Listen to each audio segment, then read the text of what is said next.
নমস্কার বন্ধুরা, আপনাদের আরও একবার স্বাগত জানাই জাস্ট রান্না বাই সোনালীর পক্ষ থেকে। আমি সোনালী। আজ আমি আপনাদের জন্য নিয়ে এসেছি ভাপা পুলি পিঠের রেসিপি। শীতকালে এই রেসিপিটি খুবই জনপ্রিয়। তাহলে চলুন দেখে নেওয়া যাক এই রেসিপিটি।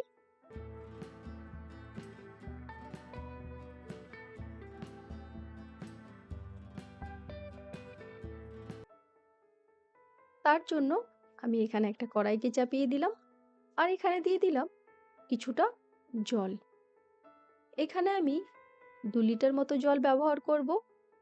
আমি এখানে একটু জল বেশি ব্যবহার করছি, কারণটা আপনাদের পরে বলছি। আর এর মধ্যে দিয়ে দেব পরিমাণ মতো লবণ।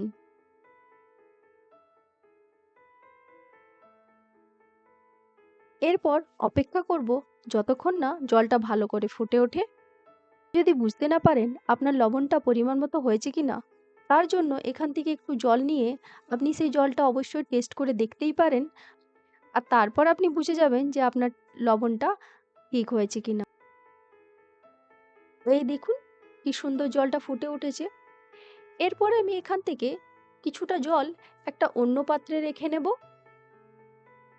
এর কারণ হচ্ছে, আমাদের যদি এখানে জল কম পড়ে যায়, তাহলে আমরা কিন্তু এই ফোটানো জলটা অবশ্যই ব্যবহার করতে পারি। তাই আমি ওটা আগের থেকে তুলে রাখলাম।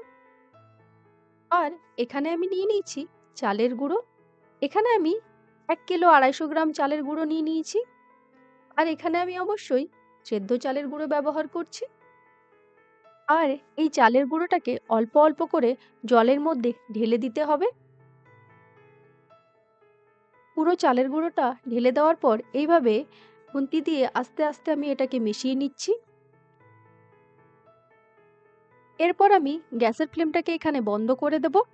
আর তারপর ভালোভাবে এটাকে মিক্স করে নেব। এখানে কিন্তু আমার জলের পরিমাণটা একদম ঠিক আছে, তাই আমাকে আর জল অ্যাড করতে হবে না।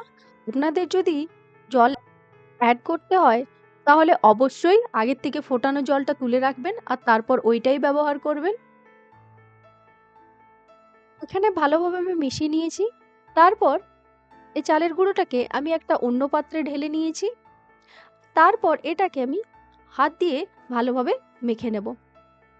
যেভাবে আমরা আটা মাখি সেইভাবেই এটাকে ভালোভাবে মেখে নিতে হবে।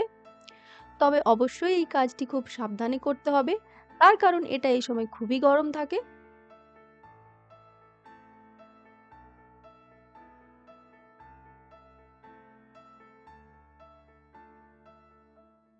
এই দেখুন, এখানে আমার মাখা কমপ্লিট হয়ে গেছে। আর আপনি বুঝবেন কি করে যে আপনার মাখাটা ঠিক হয়েছে কিনা? তার জন্য এই মাখা চালের গুঁড়ো থেকে একটুখানি নিয়ে নিতে হবে, আর এইভাবে একটা বল তৈরি করে নিতে হবে।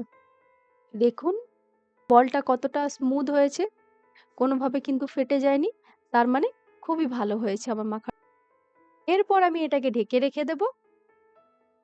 আর তারপর এই পিঠেটা সেদ্ধ করার জন্য এখানে আমি একটা হাঁড়ি নিয়ে নিয়েছি, আর ওতে কিছুটা জল দিয়ে গরম হতে দিয়ে দিয়েছি। এইরকম একটা বোল নিয়ে নিয়েছি, যার মধ্যে হোল করা আছে। এর সাহায্যে স্টিমটা ভালোভাবে বেরিয়ে আসবে আর পিঠেটা খুব ভালো সেদ্ধ হবে। আর এরপর এরই মাপ অনুযায়ী আমি এখানে একটা প্লেট ঢাকা দিয়ে দিচ্ছি। যতক্ষণ অবধি এই জলটা গরম হবে আর স্টিমটা বাইরে বেরিয়ে আসবে, ততক্ষণ আমরা পিঠেটা বানিয়ে নিই। এর জন্য এখানে নিয়ে নিচ্ছি মাখা চালের গুঁড়োটা, আর এভাবে এটাকে দুভাগে ভাগ করে দিচ্ছি। একটু শুকনো চালের গুঁড়ো হাতের মধ্যে নিয়ে নিচ্ছি, তাহলে এই যে চালের গুঁড়োর মাখাটা আছে আমাদের হাতে লেগে লেগে যাবে না। আর আমাদের সুবিধের জন্য এটাকে আমি আরেক ভাগে ভাগ করে নিলাম। আর তারপর এইভাবে লম্বা করে নিয়ে আমি এখানে মিডিয়াম সাইজের লিচি কেটে নেব।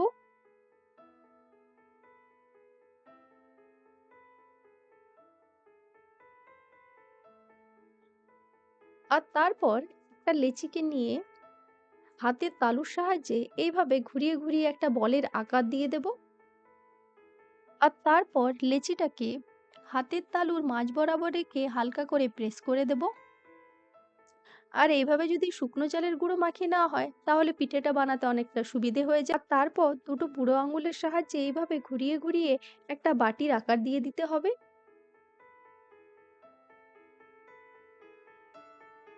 দেখুন, এইভাবে এটাকে বানিয়ে নিতে হবে। আর এরপর এর মধ্যে আমরা পুরটা ভরে নেব, যার জন্য আমি এখানে ব্যবহার করছি দু রকমের জিনিস।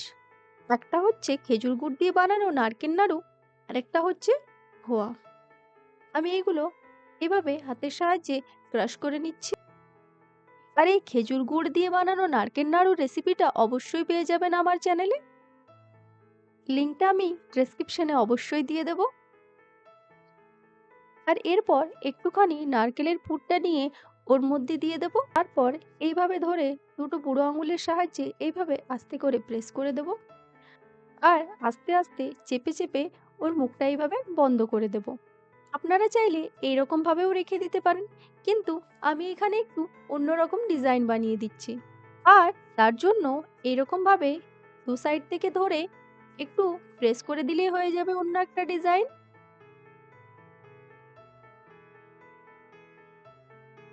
এই দেখুন, কত সহজভাবে হয়ে গেল।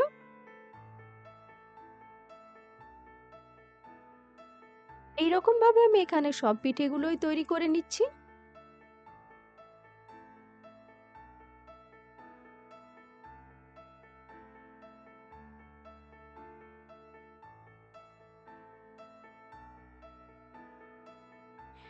এখানে আপনাদের আরেকটা ডিজাইন দেখিয়ে দিচ্ছে।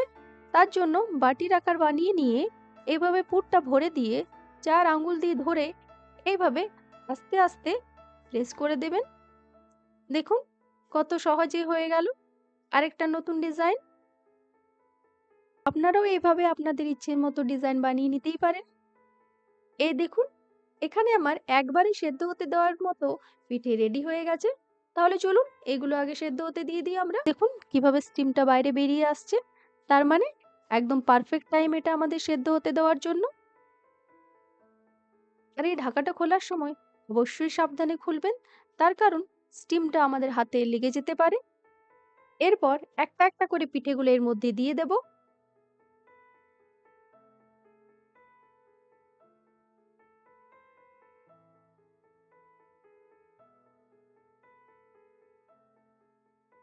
আর এই পিঠেগুলো সব এখানে দেওয়ার পরে আমি গ্যাসের ফ্লেমটাকে মিডিয়ামে রেখে ঢাকা দিয়ে 15 মিনিটের মতো এখানে আমি সেদ্ধ করে নেব। ঠিক 15 মিনিট পর ফিরে এসেছি। এই দেখুন, পিঠেটা এখানে ভালোভাবে সেদ্ধ হয়ে গেছে। এরপর আমি এখানে একটুখানি ঠান্ডা জল দিয়ে দিচ্ছি। এই ঠান্ডা জলটা দিয়ে দিলে সেদ্ধ হওয়ার পর যে স্টিকি ভাবটা থাকে ওটা কেটে যায়। আর এইভাবে একটু জলটা ঝেড়ে নিতে হবে। আর অবশ্যই এই কাজটা সাবধানে করবেন, কারণ এই সময় এটা খুবই গরম থাকে। তাহলে আমাদের রেডি হয়ে গেল ভাপা পুলি পিঠে।